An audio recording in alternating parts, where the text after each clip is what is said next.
Patrick Hardison, the firefighter who walked through flames and refused to fall, he was a man who lived for others, a man who didn't wear a cape, but carried courage in his heart. Patrick Hardison, a volunteer firefighter from a small town in Mississippi, woke up one morning like any other day, kissed his kids goodbye, and drove to the fire station, not knowing that by nightfall, his entire life would be changed forever. The call came in, a woman trapped inside a burning house, and without hesitation, Patrick did what every firefighter is trained to do. He ran toward the fire while everyone else ran away.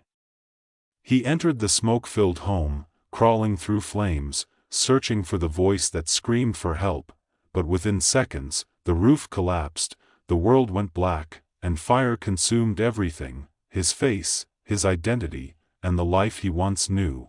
When they pulled him out, his brothers couldn't even recognize him. His face was gone, his eyelids, lips, ears, and nose were burned away, his skin melted beyond repair, and yet, his heart still beat, his lungs still fought for breath.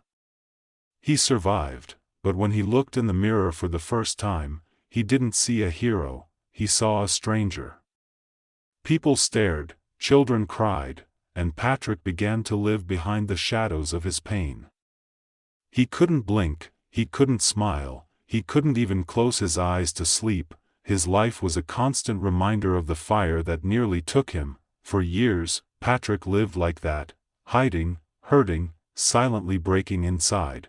But even through the pain, he never gave up. He worked to support his family, he faced the stares, he endured the whispers, because deep down, he believed there had to be more, and that belief, that spark of hope, led him to a chance no one had ever dared to dream before.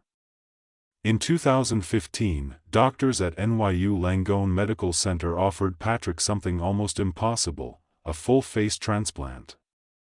100 surgeons. 26 hours. A surgery that had never been fully successful on someone with his level of damage, but Patrick said yes, not because he wanted fame, not because he wanted sympathy, but because he wanted his children to look at him again without fear, because he wanted to live, not just exist. The surgery was long, dangerous, and unpredictable. His body could have rejected the new face at any time, but Patrick never doubted. He said later, "I'd already been through fire, there was nothing left to fear." When he woke up, he could finally close his eyes, he could blink, he could smile again. For the first time in years, he saw himself, not the man from before, but a man reborn. And the world saw something more than a medical miracle. They saw a symbol of unshakable faith, of courage that doesn't fade when life burns you down. Patrick's story isn't just about a man who got a new face, it's about a man who built a new soul.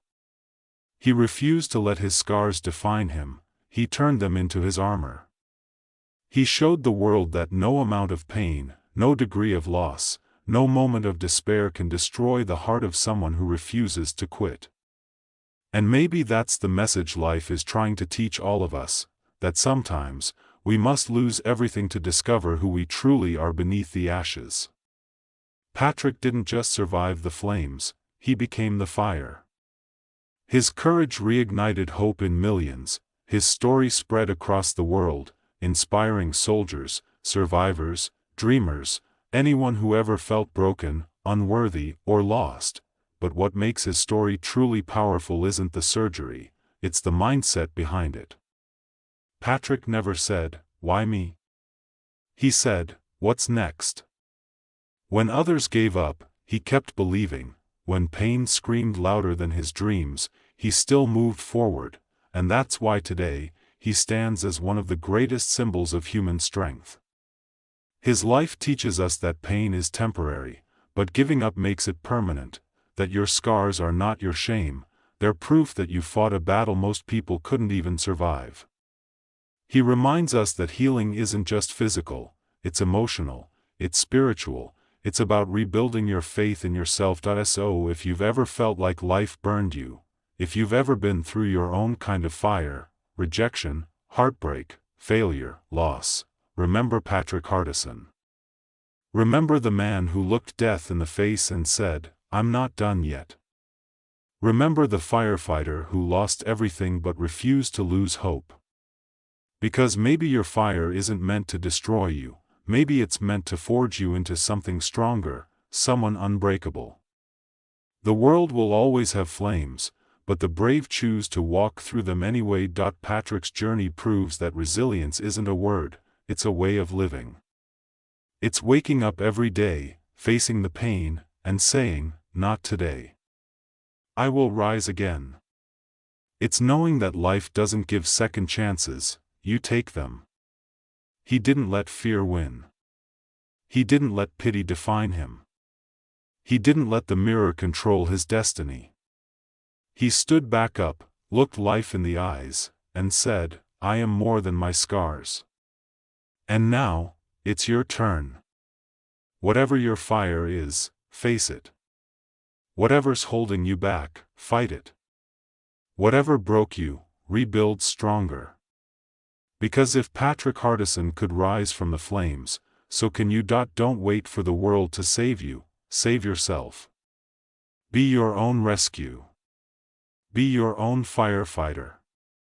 You don't need perfect conditions, you need relentless faith.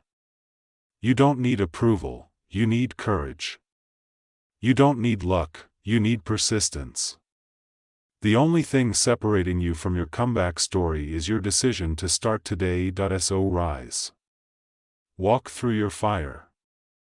Prove to yourself that pain can't destroy you, because like Patrick, you are the fire. If his story touched your heart, don't just scroll past, subscribe, follow, and share this message, because somewhere out there, someone needs to be reminded that no matter how deep the fire burns, you can still rise from the ashes.